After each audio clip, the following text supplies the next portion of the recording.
Pain theories. Pain is an inevitable part of our lives, and we like to understand the theories of pain. They have greatly evolved in the last few years and have been recently upgraded. Let's go back to the 17th century when the scientists would cut open a dead body to understand pain. Those were also the days when psychology was yet to be discovered and was termed as hocus pocus. The first theory of pain was the specificity theory given by René Descartes. The pathway was very simple based on anatomy, stating that the pain follows a straight pathway to the brain, or it was also called as the direct line projection theory.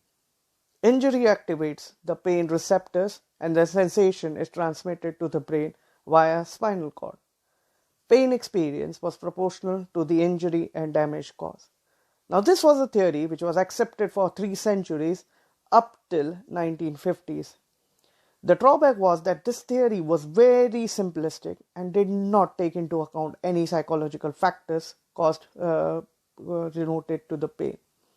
Several attempts were made to upgrade this theory. Pattern theory did emerge, which attempted to put the role of the dorsal root ganglion in the spinal cord for pain pathway moved away from, and it shifted it away from the periphery, and therefore paved the way to the pain gate theory. Pain gate theory. Gate control theory was a revolutionary theory proposed by Melzack and Wall in 1965. As described in the previous post, the pain travels from the receptors to the pain centers in the brain, mainly in the cortex and thalamus, via the spinal cord. This theory proposes that the transmission of the nerve impulses from the afferent nerves to the spinal cord was controlled by the gating mechanism present at the spinal cord.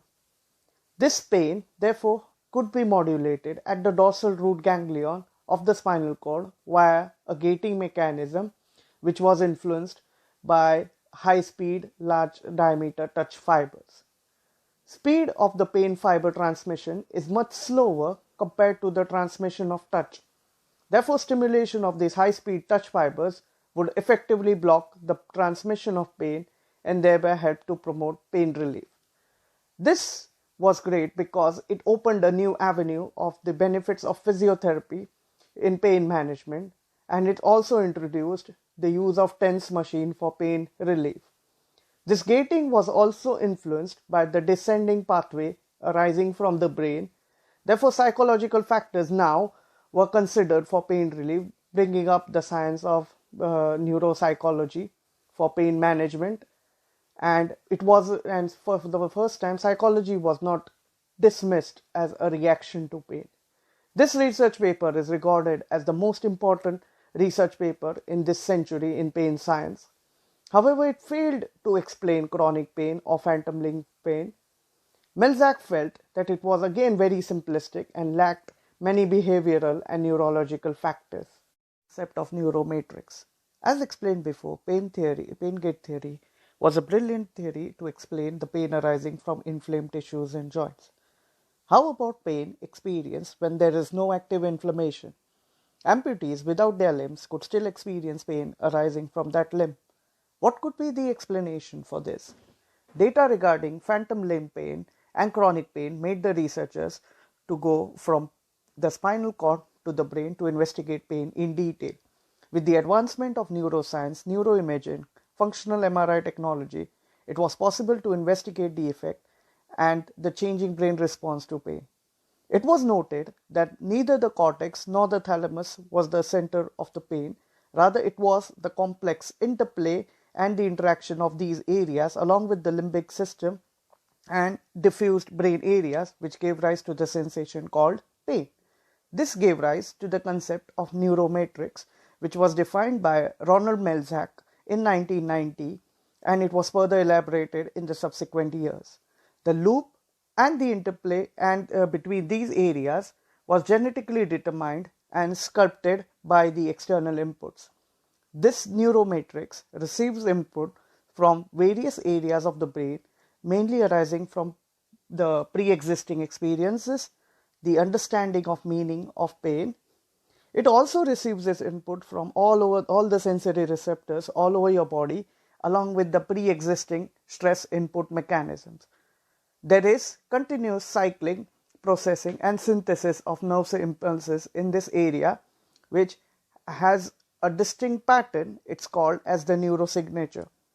Now this helps us to synthesize these inputs into the brain like an orchestra and produce a homogeneous response, which is called or defined as the pain response. The output is generated by this neuromatrix, which triggers the muscle action, which is also called as movement activation, or which can be movement avoidance as well, the stress and the hormonal response to the pain, along with the unconscious justification and meaning to the reasoning for this pain.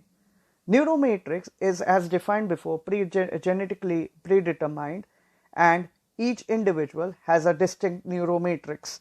With the growth and exposure to stresses and inputs, transformation occurs in neuromatrix. Due to this, there is a cyclical processing and synthesis which gives rise to production of many possible patterns.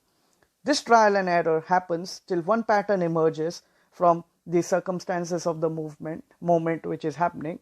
In this way, the input and the output are synthesized in parallel, which permits smooth continuous stream of action patterns.